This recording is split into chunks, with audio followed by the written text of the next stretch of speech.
시편 68편 19절부터 21절까지 보시겠습니다. 시편 68편 19절부터 21절까지 보시겠습니다. 날마다 우리 짐을 지시는 주 곧 우리의 구원이신 하나님을 찬송할지로다. 하나님은 우리에게 구원의 하나님이시라. 사망에서 피함이 주 여호와께로 말미암거니와 그 원수의 머리 곧 그 죄가에 항상 행하는 자의 정수리는 하나님이 쳐서 깨치시리로다. 아멘. 오늘 설교 제목은 날마다 우리 짐을 지시는 구원의 하나님이라는 제목으로 말씀을 드립니다. 여기 우리 짐을 지시는 구원의 하나님 이렇게 우리 개역성경에는 되어 있는데요. 이제 킹제임스 편으로는 benefits라고 했을 때에 무엇에 이익을 주다 이런 의미가 있기 때문에 이제 베푸심을 다하시는 주님 이런 표현도 그렇게 번역한 데도 있고 은택을 다하시는 하나님 이런 표현도 있고 또 은총을 가득 주시는 분 이렇게 표현하기도 했고 또는 축복의 짐을 지시는 분, 축복의 짐을 지워주시는 분 이렇게도 이제 번역을 했는데요. 일단 개역성경의 그 표현대로 오늘 말씀을 잘 듣고 이해하시길 바랍니다. 하나님은 구원의 하나님이십니다. 신앙생활에서 가장 큰 목적을 가지고 있다면은 구원 문제거든요. 하나님께서 예수님을 세상에 보내신 것도 세상을 구원하시려고 보내셨어요. 그래서 우리가 요한복음 3장 16절에서 하나님이 세상을 이처럼 사랑하사 독생자를 주셨으니 이는 저를 믿는 자마다 멸망치 않고 영생 얻게 하려 하십니다. 이렇게 말씀하시는데 그래서 구원의 하나님이신데 구원이라는 것은 첫 번째 첫사람 아담이 하나님 말씀에 불순종함으로써 이제 마귀에게 속하여 있는 마귀에게로부터 해방시키는 것. 다른 표현으로는 이제 죽었던 너희를 살렸다 이렇게 표현하셨는데 죽었다라는 것은 육신의 죽음을 말하는 것이 아니고 혼의 죽음을 말한다. 혼의 죽음이라는 것은 하나님과의 관계가 끊어지고 마귀에게 속하여서 마귀의 지배하에 살면서 늘 육신적이고 세상적이고 종욕적으로 살아가면서 마귀의 속성을 나타내는 삶. 마귀의 속성을 나타내는 것이 다른 말로는 죄 이렇게 표현하거든요. 성경은. 그러니까 하나님께 속하였을 때는 하나님 말씀을 듣고 하나님의 성품과 하나님의 속성을 드러내는 것을 의 이렇게 말하는 거예요. 성경은. 그래서 자꾸 주님께서 너희는 먼저 하나님의 왕국과 그분의 의를 나타내라 이렇게 표현하시는 것은 하나님의 성품을 나타내라, 하나님의 마음을 품고 하나님의 속성을 드러내라 이 표현이 너희는 하나님의 의를 드러내라 이렇게 말하는 것이고 그걸 갖다가 선 이렇게 얘기를 하거든요. 선, 악 이렇게 구별을 할 때에 선은 하나님의 의를 나타내는 것이고 하나님의 성품을 나타내는 것이고 악은 마귀의 속성을 드러내는 것이고 그것이 죄고 그래서 선, 하나님의 의를 나타낼 때 그 결과는 영생이고 악, 곧 마귀의 속성을 드러내는 삶을 살다가는 이 마지막은 사망이다 이렇게 표현하는 거거든요. 그러니까 하나님께서 예수님을 보내신 것은 첫사람 아담이 하나님께 속하여 사는 말씀에 순종하는 하나님 의를 드러내는 삶을 살다가 그 말씀에 불순종하고 마귀의 말을 듣고 마귀에게 속하여서 마귀의 성품을 드러냄으로써 이제 하나님과의 관계는 끊어졌고 그 하나님의 성품을 드러내고 나타나기 시작했던 것이 이제 가인 때부터거든요. 가인 때부터 이제 그 악이 드러나기 시작해서 결국은 가인이 아울을 죽이는 사건이 생기고 그걸 갖다가 우리는 죄라고 얘기를 합니다. 그런 모든 그 죄의 문제는 이제 가인으로부터 이제 아담으로부터 시작돼 가지고 가인 때 드러나서 우리가 사는 이 시대까지 이렇게 오게 되어졌죠. 그런 죄 아래 갇혀 있는 인류를 하나님께서 독생자를 보내셔가지고 십자가에서 죽게 하심으로써 첫째는 마귀로부터의 관계를 끊게 하고 마귀로부터 해방시키시기 위하여서 예수님이 십자가에서 죽으셨다라는 거예요. 그러니까는 예수님이 2000년 전에 오셔서 십자가에 죽으신 것은 온 인류를 마귀로부터 해방시키시기 위해서 죽으셨다. 그걸 다른 말로는 온 인류를 마귀로부터 구원시키시려고 오셨다라는 거죠. 그래서 온 인류는 예수님의 대속의 은혜로 구원을 받았어요. 온 인류는, 그러니까 잘못 생각하면은 많은 사람들의 성경을 잘못 해석하고 또 잘못 이해해가지고 어떤 교리가 생기고 신학이 생김으로써 특정한 사람들만을 위해서, 택함 받은 사람들만을 위해서 뭐 구원을 한다, 이런 어떤 그 이론을 말하는 사람도 있지만은, 예수님께서 십자가에서 죽으신 것은 모든 사람들, 곧 온 인류의 죄를 담당하시고 죽으셨다라고 요한일서 2장 2절에서 말씀을 해요. 우리 한번 볼까요? 요한일서 2장 2절 말씀을 봅시다.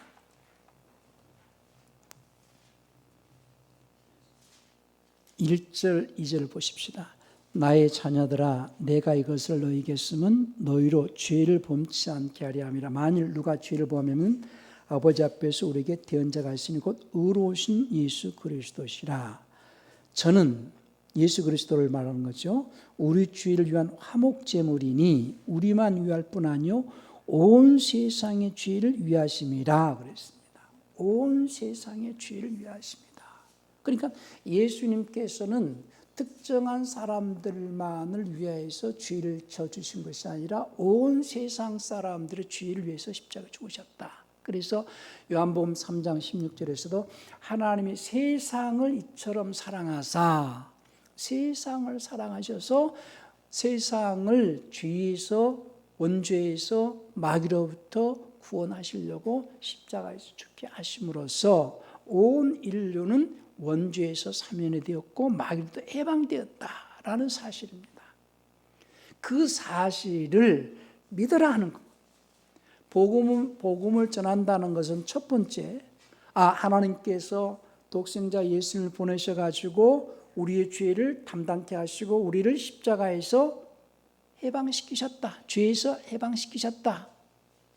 그것이 기쁜 소식이고 그것이 복음이거든요. 그 사실을 전함으로써 그 사실을 믿어라. 예수님이 우리를 위해서 십자가에 죽으셔서 원죄에서 마귀에서 우리를 자유케 했으니 그 사실을 믿어라.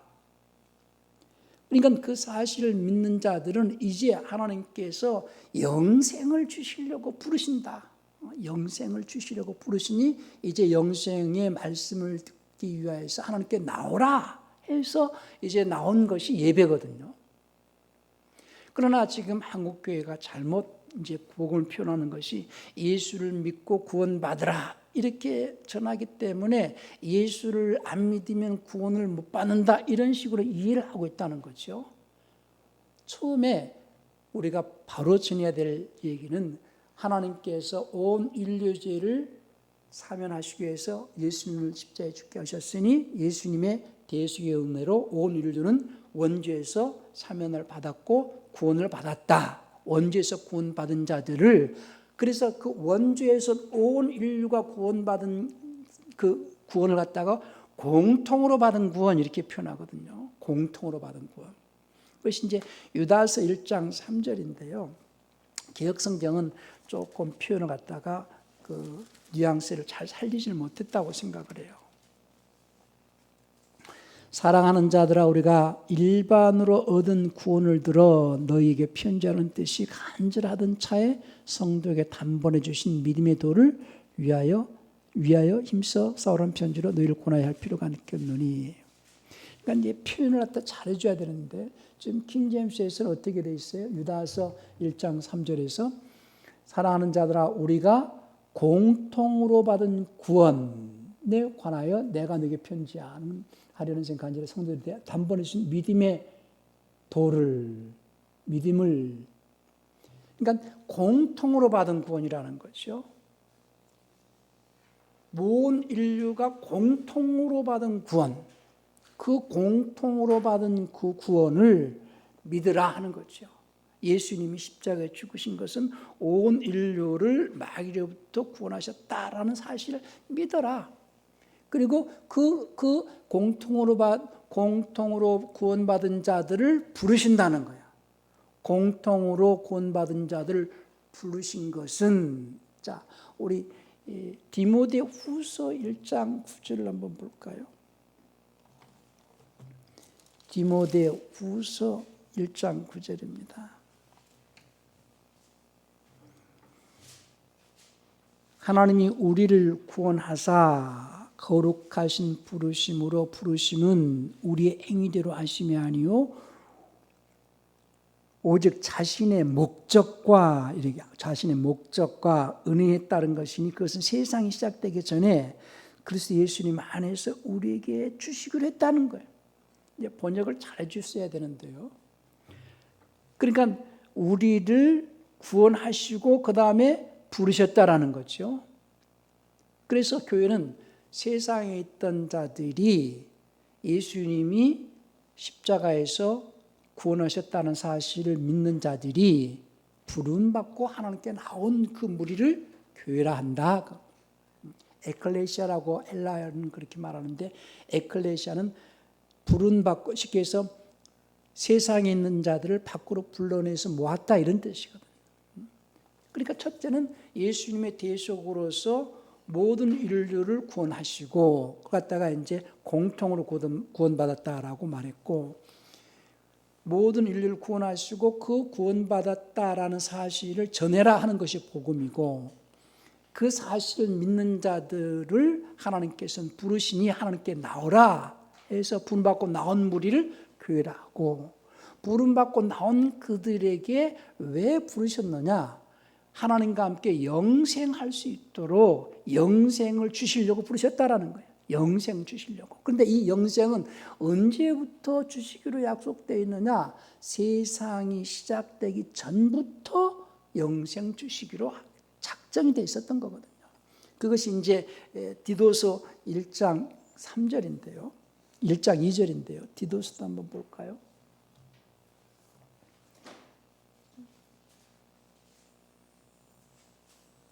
디도서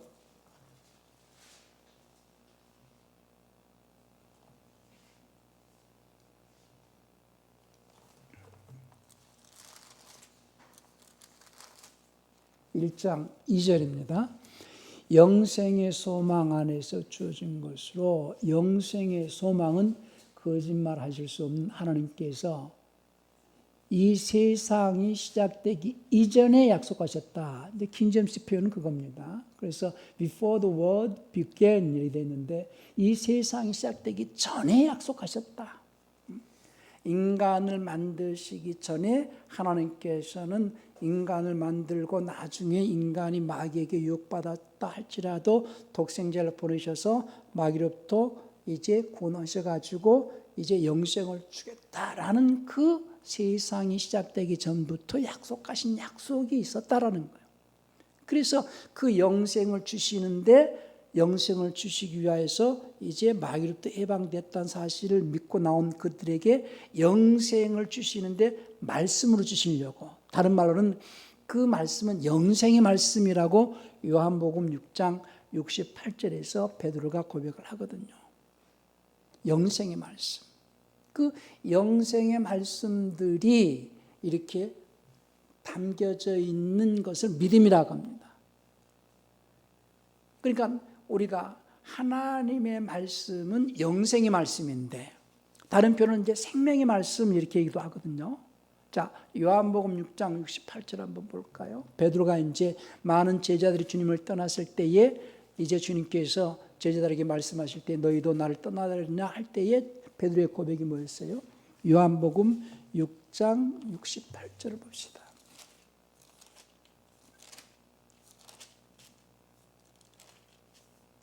시몬 베드로가 대답하여 하되 주여 영생의 말씀이 계심에 우리가 네게로 가오리까. 그러니까 주님의 말씀은 영생의 말씀이라고 그랬어요. 그래서 그 영생의 말씀을 바울이 전하면서 그 말씀을 다른 표현은 생명의 말씀하고 사도행전 5장 20절에도 말하거든요. 베드로가 이제 감옥에 갇혔을 때에 천사가 와서 이제 그 감옥에 갇혀 있는 베드로를 이렇게 풀어놓고 난 다음에 이 생명의 말씀을 전하라 그런 말을 했죠. 그래서 사도행전 5장 20절도 한번 볼까요?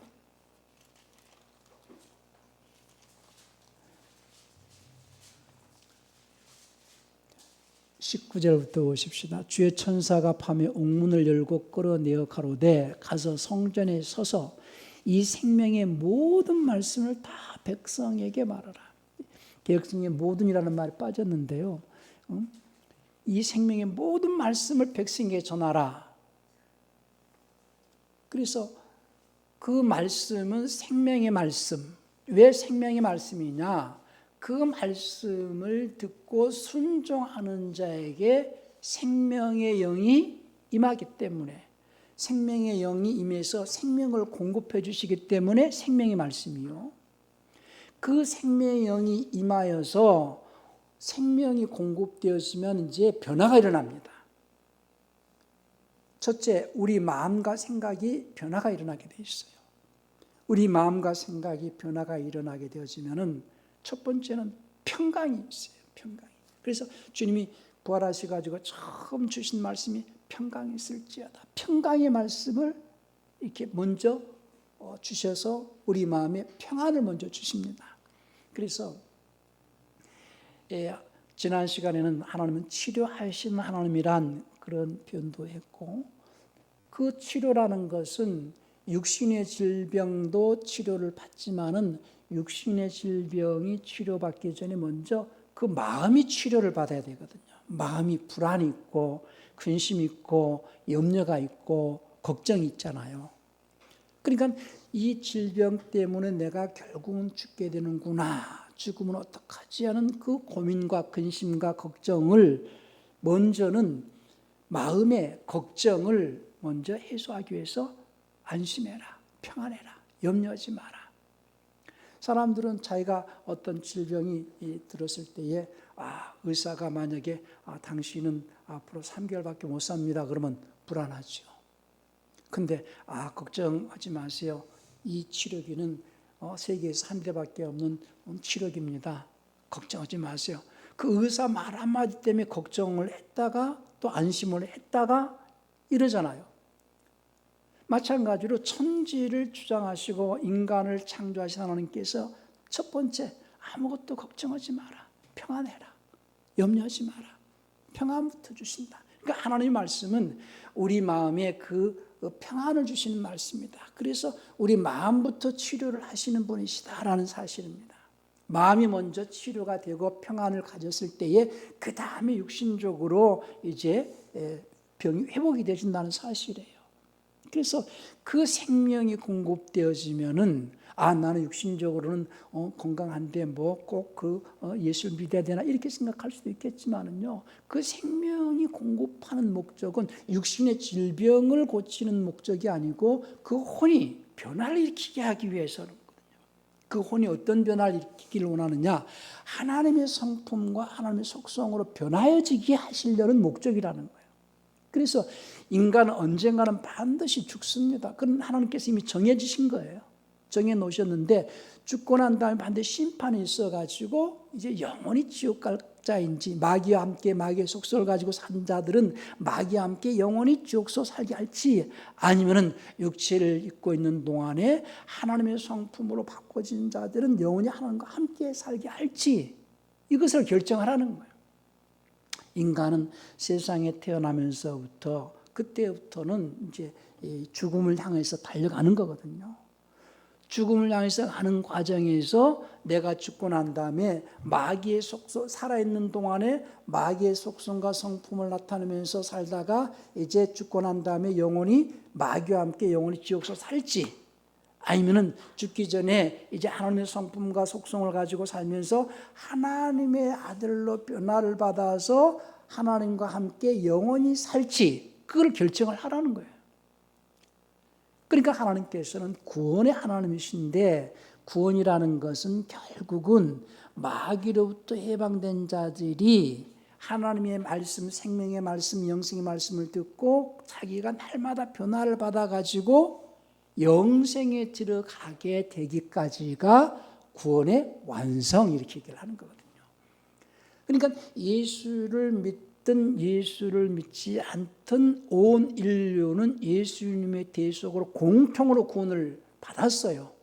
그 사실 사람들은 모르기 때문에 그 사실 알려주라 하는 것이 복음을 전해라 하는 것이고, 그래서 예수님을 통하여서 온 인류가 구원을 받았습니다. 그 다음에 하나님께서 영생 주시려고 부르십니다 라고 부름받고 나온 자들이 교인들이고, 오늘도 하나님께서 우리를 부르신 것은 부름받고 나온 자들에게 영생을 주시는데, 그 영생을 어떻게 주시느냐 하면 말씀으로 주신다. 그래서 그 영생의 말씀을 매주 듣고 그 말씀을 듣고 깨닫고 행함으로써 이제 변화를 받으라 하는 거죠. 그리고 그 말씀을 듣고 행할 때마다 이제 믿음이 자라간다, 이렇게 표현도 합니다. 왜냐하면 그 말씀, 곧 하나님의 말씀은 믿음을 완성시켜 가게 하는 말씀이에요. 하나님의 말씀은 믿음을 완성시켜 가게 하는 말씀입니다. 그래서 믿음은 들음에서 나며 들음은 하나님의 말씀으로 말미암는다라고 로마서 10장 17절에서 말씀을 했거든요.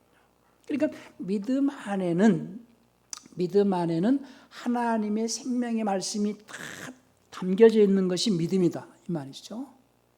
로마서 10장 17절에서 개역성경에서는 믿음은 들음에서 나며 들음은 하나님의 말씀으로 말미암다 이렇지 않고 그리스도의 말씀으로 되어 있을 거예요. 그런데 원래는 하나님의 말씀, 믿음은 들음에서 나며 들음은 하나님의 말씀으로 말미암는다. 그래서 그 믿음 안에 있는 하나님의 모든 말씀을 이제 내가 날마다 그 듣고 깨닫고 그 말씀을 쫓아서 행함으로써 믿음이 자라간다, 이렇게 표현을 쓰거든요. 그래서 다른 표현은 그 믿음의 말씀에 순종하는 생활이 신앙생활인데, 믿음의 말씀에 순종하는 생활이 신앙생활인데, 다른 표현은 믿음에 순종하게 한다, 이렇게 표현을 쓰거든요. 믿음에 순종하게 한다. 로마서 1장 5절을 한번 볼까요? 개역성경은 믿어 순종케 한다, 이런 식으로 번역을 해놨기 때문에 뉘앙스를 살리지 못했다고 보는데요. 로마서 1장 5절에 보면은 그분으로 말미암아 우리가 은혜와 사도직을 받아 그분의 이름을 위하여 모든 민족들 가운데서 믿음에 순종하게 하였나니, 이렇게 표현해 줘야 됩니다. 믿음에 순종한다는 거예요. 믿음 안에 하나님의 말씀이 담겨 있으니 그 말씀을 듣고 순종하는 것을 믿음에 순종한다, 이렇게 얘기를 하는 거죠. 그래서 그 믿음에 순종하는 자들의, 그 말씀에 순종하는 자들에게는 생명의 영을 보내셔가지고, 다른 표현은 생명의 성령을 보내셨다, 이렇게 표현했어요. 생명의 영을 보내셔가지고 하나님의 생명이 공급되어지면은 우리 인격이 변화를 받는다는 거예요. 그런데 그것이 육체를 마감하는 기간 동안에 점진적으로 변화를 받아서 자라가라 하는 것이 열매 맺어가라, 성장해가라, 믿음이 자라가라, 성전으로 지어져가라, 이렇게 표현하는 거죠. 그래서 신앙인의 삶이라는 것은 날마다 새롭게, 옛사람은 날마다 죽어야 되고 날마다 새 사람으로서 하나님의 성품을 나타내가야 되는 삶이 신앙생활이다. 그것을 다른 말로 구원을 이루어가는 삶, 이렇게 표현하거든요. 구원을 이루어가는 삶. 그러니까 사람들이 잘 이해를 못하니까, 아니 언제는 구원을 받았다 그래놓고 또 구원을 또 이루라 하느냐, 이렇게 말을 하지만은요, 일반적으로 대속사건, 2000년 전에 십자가에서 예수님이 죽으심으로써 온 인류를 위해서 대속을 이루신 사건은 공통으로 받은 구원이고, 공통으로 구원받은 사실을 믿는 자들이 이제 하나님의 부름받아가지고 예배를 통해서 그 미리 말씀을 듣고 그 말씀에 순종하는 삶을 통해서 이제 대속의 은혜를 믿었다라고 할 때 그 사실을 믿는 자를 하나님께서는 의롭다 칭하시거든요. 칭의는 이제 구원받은 사실을 믿는 자를 의롭다 칭하신다는 거예요. 칭의를 받은 자들은 그때부터 구원의 시작이라는 거예요. 구원받은 사실을 믿었다라는 것은 그 사실 믿는 자를 칭의하셨다는 거죠. 그래서 의롭다 하시고 의롭다 하신 그들에게 이제 의인의 신분이 됐잖아요. 의인의 신분이 됐으니까 이제 의인의 신분이 되었으니 의롭게 살게 하시려고 믿음을 주신다는 거예요. 그래서 의인은 어떻게 살아야 의인이냐? 믿음으로 살아야 이거예요. 로마서 1장 17절 한번 보실까요? 로마서 1장 17절 보시면은 복음에는 하나님의 의가 나타나서 하나님의 의를 아까 우선 말씀드렸죠. 하나님의 성품을 이제 말한다고 그랬죠. 하나님의 의가 나타나서 믿음으로 믿음에 이르게 하나니 기록된 바 오직 의인은 믿음으로 말미암아 산다는 거예요. 누가 의인이냐? 의인의 삶을 살아야지 의인이지 않겠어요? 의인의 삶을 살기 위해서 뭐가 필요합니까? 믿음이 필요하다는 거예요. 그래서 의인의 삶을 살게 하시려고 이제 믿음을 선물로 주신다는 거죠. 그래서 에베소 2장 8절에 믿음을 선물로 주신다는 거예요. 근데 그 믿음은 말씀으로 주신다는 거예요. 그래서 예수님이 우리의 죄를 담당하시고 십자가에서 죽으셨다라는 사실 믿는 자를 하나님은 의롭다 하신다라고 로마서 3장 26절에서 말씀을 했거든요. 로마서 3장 26절을 보실까요?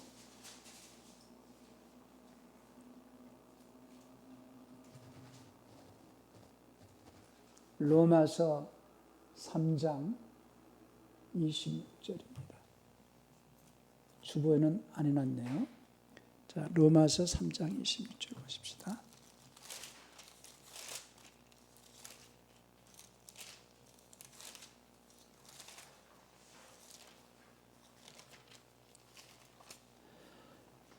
곧 이때에 자기의 의로우심을 나타내서 자기도 의로우시며 또한 예수 믿는 자를 의롭다 하리 하심이니라. 그래서 이걸 갖다 우리는 보통 신학적으로는 칭의 이렇게 말하거든요. 예수를 믿는 자, 예수 믿는 자를 의롭다 하신다. 그래서 의롭다 인정받은 자들이 이제 의인의 삶을 살기 위해서 에베소 2장 8절에서 믿음을 선물로 주시고 그 믿음을 받은 자들은 이제 그 믿음으로 살아가야지 의인이다 이 말이죠. 믿음으로 사는 자가 의인이다. 그냥 단순하게 예수를 믿기만 하고 자기 마음대로 살아가는 자를 말하는 게 아니다 그 말이에요.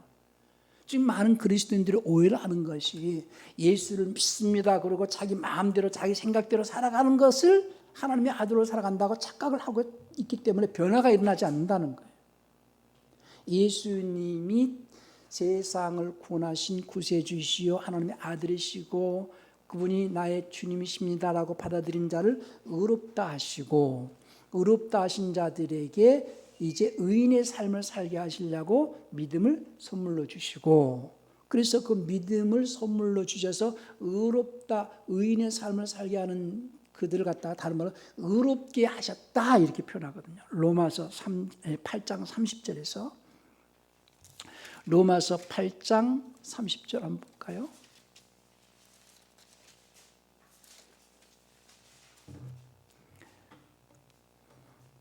또 미리 정하신 그들을 또한 부르시고 부르신 그들을 또한 여기서는 의롭게 하시고 이렇게 표현해 줘야 됩니다.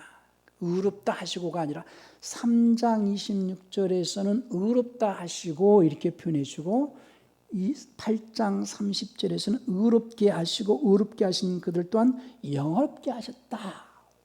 영화롭게 하신다 이렇게 표현해 줘야 됩니다. 순서가 예수님이 나를 구원하신 하나님의 아들이신 걸 믿는 자는 의롭다 하시고 의롭다 하신 그들을 믿음을 선물로 주셔서 의인은 믿음으로 살게 의인은 믿음으로 말미암아 살리라 했으니까 믿음으로 살게 하시려고 믿음을 선물로 주시고 믿음을 선물로 주셔가지고 그 믿음을 따라 살아가는 자들을 의롭게 하시고 의롭게 하신 그들을 영화롭게 하시느니라 이렇게 말하는 거거든요. 그래서 그 영화롭게 하신다라는 것은 다른 말로는 귀하게 되어 이름이 하나님 앞에 빛나게 된다는 거죠. 많은 사람들이 세상에 있지만은 어둠 가운데에서 어둠의 자식들로 살아가는 사람들 가운데에서는 하나님께서 영화롭게 할 자가 있다는 거예요. 어떤 자가 영화롭게 될 자냐? 어떤 자가 영화로운 자로 하나님 앞에 정말로 보석같이 빛나는 존재로서 하나님께 발견될 수 있는 자냐? 믿음으로 산 자. 그래서 우리가 주님 오시는 그날에 점도 없이 흠도 없이 평강 가운데서 그분 앞에 보석 같은 빛나는 자로 발견되어지기를 원하여 사는 생활이 신앙생활이다. 주님께 발견되어 줄 수 있고 보석 같은 빛나는 존재로 발견되어 줄 수 있도록 자기 자신을 날마다 거룩하게 변화해져 가는 생활이 신앙생활이다. 그렇게 해서 그 마지막은 영생에 들어갈 수 있도록 해라 하는 거거든요. 그래서 날마다 마음을 새롭게 함으로 변화를 받아서 성화되어져 가고 성화를 통하여서 뭐가 이루어지느냐? 거룩이 이루어지거든요. 거룩이. 그래서 로마서 6장 22절에서 하나님의 뜻대로 하나님의 종으로 살아가는 자들에게 맺는 열매는 거룩이다. 자, 로마서 6장 22절도 한번 볼래요? 그 앞에서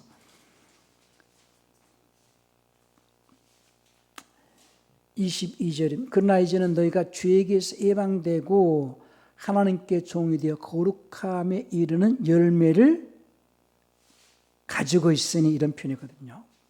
가지고 있으니 마지막은 영생이라. 그러니까 거룩이라는 열매를 맺기 위해서 하는 생활이 신앙생활이에요. 거룩이라는 열매 맺기 위해서 하는 생활이 신앙생활이요. 거룩이라는 열매 맺는 과정에서 성결이죠. 성화되어져라. 그래서 데살로니가전서 4장 3절에서 하나님의 뜻은 너희의 성화다. 개역승인은 거룩으로 해놨는데요. 거기다 한번 볼까요? 데살로니가전서 4장 3절 보십시다. 데살로니가전서 4장 3절에서 하나님의 뜻은 이것이니 너희의 성화다, 성결이다. 여기서는 이제 개역성에는 거룩이라고 했는데요. 영어 표현으로는 sanctification으로 되어 있거든요. 그래서 여기서는 3절, 4절에서는 거룩함이 아니고 성결이고 성화고, 그리고 이제 7절에서는 하나님이 우리를 부르시면 부정케 하심이 아니요 여기서는 거룩하게 하심이니 7절이 거룩함입니다. 그래서 7절이 이제 홀리니스거든요. 7절에서는. 그래서 3절, 4절은 성화고 sanctification이고, 그리고 성화가 되어지고 결과는 이제 하나님께서 우리를 부르신 것은 이제 거룩하게 하시려고 하신다. 그래서 거룩은 열매요. 그 거룩을 이루기 위한 과정이 성화요. 그 성화를 이루게 하기 위해서 우리에게 믿음의 말씀을 주신다 이 말이죠. 그래서 그 믿음의 말씀을 듣고 날마다 성화되어지는 삶을 통하여서 거룩이라는 열매를 맺을 때에 비로소 영생에 들어간다. 그러니 영생에 들어가는 것을 우리는 구원의 완성 이렇게 얘기하거든요. 그래서 신학적으로도요, 칭의는 시작이요, 성화는 과정이요, 그리고 영화는 완성이다 이런 표현을 쓰는데요. 지금 그걸 갖다가 사람들이 많이 오해를 하고 있는데, 영화라는 것이 천국에 들어가서 누리는 영광도 영화이지만 천국에 들어가서 영광을 누리기 전에 이미 이 땅에서 자기 자신이 하나님께로부터 귀하게 여김을 받는, 하나님께로부터 빛나는 존재로 여김을 받을 수 있는 자로 인정을 받을 수 있도록 해야 된다는 거예요. 그래서 구원을 완성을 시키기 위해서 영생의 열매를 맺기까지 자기 자신이 힘써야 하는 생활이기 때문에 바울은 빌립보 교회에게 말하기를 빌립보서 2장 12절에서 너희는 나 있을 때뿐 아니라 나 없을 때도 두렵고 떨림으로 구원을 이루라 이런 말을 하는 거거든요. 우리 빌립보서 2장 12절 한번 볼까요? 빌립보서 2장 12절 봅시다. 그러므로 나의 사랑하는 자들아, 너희가 나 있을 때뿐 아니라 더욱 지금 나 없을 때에도 항상 복종하여 두렵고 떨림으로 너희 구원을 이루라. 그러니까 구원은 시작이 있고 완성이 있다는 거죠. 공통으로 예수님이 십자가에서 대속을 통해서 공통으로 인류를 다 구원시키고, 그리고 구원받은 사실을 믿는 자를 부르셔가지고 영생의 말씀을 주셔서 그 말씀에 순종하는 자들에게 성령을 보내셔서 성령께서 그들을 진리 가운데로 인도하셔서 영화롭게 하시기 위해서 의롭게 하시고 영화롭게 하시려고 우리를 이끄신다는 거죠. 그래서 그 구원의 완성을 위해서 달려가라는 거거든요. 어떤 자들은 이미 구원을 받았다라고 생각하는 자들이 있는데요. 그들이 구원을 받았다라고 생각하고 있는 그 구원은 예수를 안 믿는 자들도 받은 구원을 말하는 거예요. 예수를 믿든 예수를 믿지 않든 하나님은 공통으로 예수님의 대속의 은혜를 베푸셔가지고 온 인류를 구원하셨다. 그것은 그 사실을 믿는 것을 칭의, 그리고 그 다음부터는 구원의 완성을 위해서 말씀을 받아들이라 하는 거거든요. 그것 때문에 바울이 자기도 구원에 이르기 위하여서 복음을 전하고 핍박을 받으면서도 자기가 가르치고 복음의 일꾼으로서 충성했던 거거든요. 꼭 빌립보서 1장 19절도 한번 보실래요?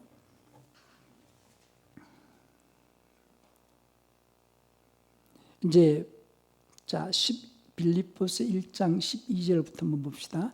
형제들아, 나의 당한 일이 있다는 거죠. 핍박을 당하고 고난을 당한 일이 도리어 복음의 진보가 된 줄을 너희가 알길 원하노라. 이러므로 나의 매임이 그리스도 안에서 온 시디안과 기타 모든 사람에게 나타났으니 형제 중 다수가 나의 매임을 인하여 주 안에서 신뢰함으로 겁없이 하나님의 말씀을 더욱 담대히 말하게 되었느니라. 어떤 이들은 투기와 분쟁으로, 어떤 이들은 착한 뜻으로 그리스도를 전파하니 이들은 내가 복음을 변명하기 위해서 의심을 받은 줄 알고 사랑으로 하나 저들은 나의 매임에 괴로움을 당하게 할 줄로 생각하여 순전치 못하게 다툼으로 그리스도를 전파하느니라.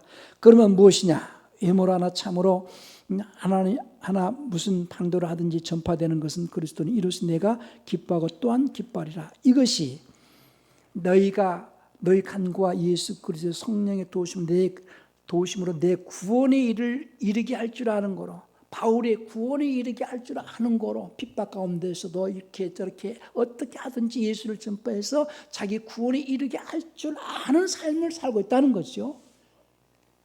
그래서 빌립보 1장 19절에서 그렇게 자기도 구원에 이르기 위해서 이렇게 애쓴다 하는 얘기를 하는 것이고, 2장 12절에서는 그러니 너희가 나 있을 때뿐 아니라 나 없을 때도 두렵고 떨고 너희 구원을 이루라 이렇게 말하는 거예요. 그러면서 디모데에게도 내가 너한테 가르쳐 준 거 너 잘 가르쳐라. 그러면 그 가르침을 받는 자들이나 너가 가르치는 너나 구원에 이르게 될 것이다. 이런 얘기를 하는 거거든요. 우리 디모데전서 4장 16절도 한번 볼까요? 디모데전서 4장 16절입니다.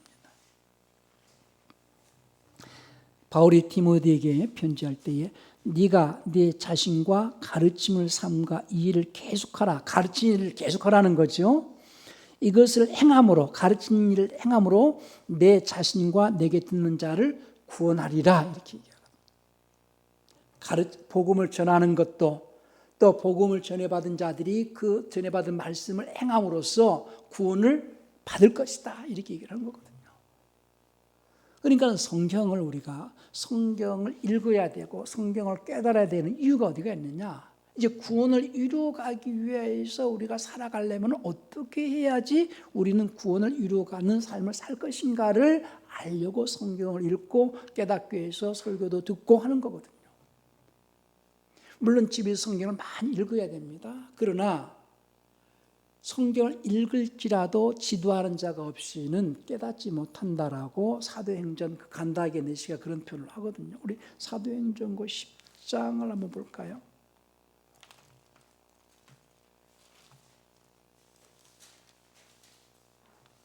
8장 봅시다.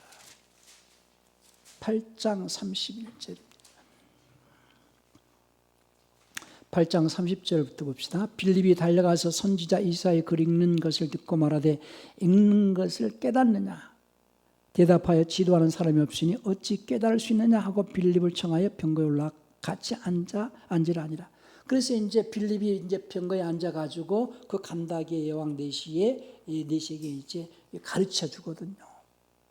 그래서 이제 나중에 이제 그 네시가 침례도 받고 하거든요. 그래서 성경을 많이 읽고 깨닫고 행함으로써 구원을 이루는 삶을 사는데, 오늘 이제 본문으로 돌아갑니다. 하나님은 날마다 우리 짐을 져주신다 할 때에 거기서 그 짐은 어떤 짐이겠어요? 시편 오늘 68편 19절이죠. 날마다 우리 짐을 지시는 주 그랬는데요. 그 표현은 주님께서 마태복음 11장 28절부터 30절까지 보면 수고하고 무거운 짐진 자들아 다 내게 오라, 짐을 지시는데, 인간이 모든 사람들은 부자든 가난하든 그 누구도 다 마음의 짐을 지고 있다는 거예요. 죄의 짐을 지고 있고 걱정의 짐을 지고 있고 염려의 짐을 지고 있잖아요. 자기 가정의 문제, 사회 문제, 자녀의 문제, 뭐 여러 가지 문제를 가지고 세상을 살아갈 때 짐이 없는 사람이 없단 말이죠. 그런데 그 주님께서는 수고하고 무거운 짐진 자들아 다 내게로 오라, 나는 마음이 온유하고 겸손하니 내가 너희를 쉬게 할 것이다. 쉬게 할 것이다. 그러니까 예수님께 내 짐을 내려놓고, 그래서 예수님이 우리 짐을 져주신다, 그것까지만 생각할 것이 아니고, 이제 예수님께서 우리에게 지도록 하신 짐이 있다는 거예요. 우리에게 지도록 하신 짐. 자, 우리 마태복음 11장 28절부터 보실까요?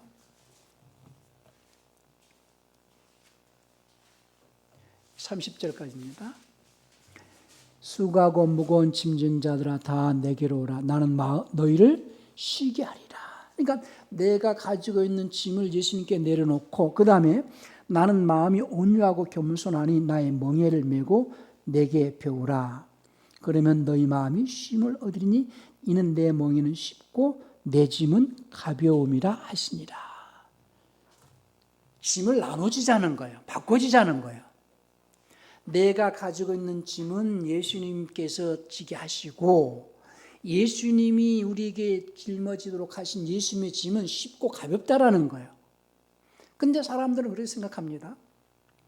주님, 내 짐만 져주세요. 나는 예수님의 짐 안 지겠습니다.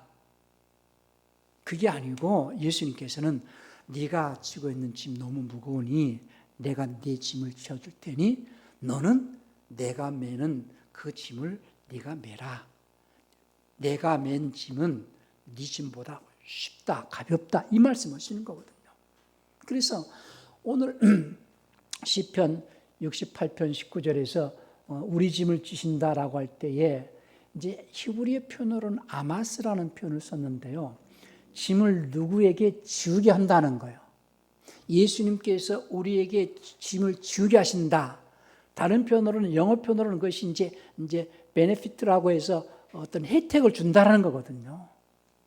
예수님께서 우리에게 혜택을 주신다는데, 예수님께서 우리에게 주시기 위해 혜택을 주시기 위해서 예수님이 우리에게 지도록 하신 그 짐이 있다는 거예요. 그 짐은 너를 힘들게 하기 위한 짐이 아니고 너에게 특별하게 혜택을 주려고 하는 짐이다, 이 말이죠. 예수님께서 우리에게 짊어지게 하는 짐은 우리에게 혜택을 얻게 하기 위해서 짊어지게 하는 짐이다, 그 말이에요. 그러니 예수님의 짐을 내가 지고 내 짐을 예수님께 맡기면서 사는 생활, 그리할 때에 예수님이 우리에게 생명을 계속해서 공급해 주시고 평안을 주시고 모든 문제를 형통케 해 주실 거라는 거죠.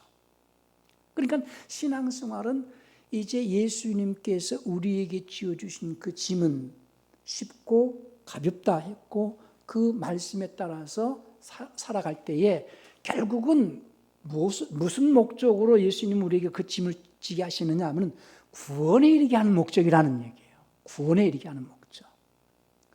내가 너한테 힘들게 하고 어렵게 하려고 하는 게 아니고, 내가 너한테 이 짐을 지게 하는 것은 네 짐을 나한테 넘기고 내가 너한테 주는 짐을 통하여서 너가 세상을 이기고 내가 변화를 받으면서 영생을 얻고 내가 너에게 주는 평강을 누리게 하려고 하는 그 짐을 네가 지라는 거죠. 그러니까 그 다른 말로는 순종을 말하는 거거든요. 우리가 똑같은 짐이 있어요. 내가 지금 빚이 잔뜩 져가지고 어렵고 힘든 짐을 가지고 있어요. 근데 또 남은 나라 공추를 식민지하에 있을 때도 세금을 또 잔뜩 내야 돼. 그래서 또다시 빚을 내가지고 이제 쌀가마니를 주고 쌀한가마니 세금을 내야 돼. 근데 내가 빚을 내가지고 지고 가는 이 쌀짐은 세금을 내기 위하여서 빚을 갚기 위해서, 쉽게 빚을 갚기 위해서든지 세금을 내기 위해서 지는 이 쌀짐을 지고 가는 마음하고, 내가 이제 내 식구를 먹일 수 있는 이 쌀짐하고는 아마 짐의 무게가 다를 거예요. 똑같은 키로수지만은 내가 이 쌀짐을 지고 가는데 내 식구를 먹일 수 있는 짐이다 라는 것하고, 아니면 세금을 내기 위해서 아니면 빚을 갚기 위해서 지는 짐이다 라는 것은 어떤 짐의 무게가 다르게 느껴지듯이, 우리가 날마다 그분의 말씀에 짐을 지고 나갈 때에 주님께서 우리에게 생명을 공급해 주시고 사랑의 짐을, 사랑을 경험하게 해주는 그 짐이라는 것을 늘 기억을 하시기 바랍니다. 그래서 신앙생활은 날마다 우리의 짐을 지시는 그 구원의 하나님의 인도받으면서 살아가는 생활이 신앙생활이라는 거 기억하시고, 늘 모든 걸 다 맡기는 것으로 그치지 마시고, 주님께서 우리에게 지어주시고자 하시는 가벼운, 주님이 우리에게 생명 주시고 혜택 주시고자 하시는 그 짐도 지면서 살아가는 생활이 신앙생활인 것을 기억을 하시기 바랍니다. 하나님께서는 구원을 이루어가는 자들의 짐을 날마다 져주시는 구원의 하나님이십니다. 우리 시간 기도하실 때에 이미 예수님을 통해서 구원받은 우리들, 그리고 구원을 이루어가는 우리들의 삶을 하나님께 지켜주시고 날마다 우리 짐을 져주시는 그 구원의 하나님을 찬양하면서 늘 평생 또 한 주간도 승리하는 복된 삶을 살리라는 마음으로 통성으로 기도하시기 바랍니다.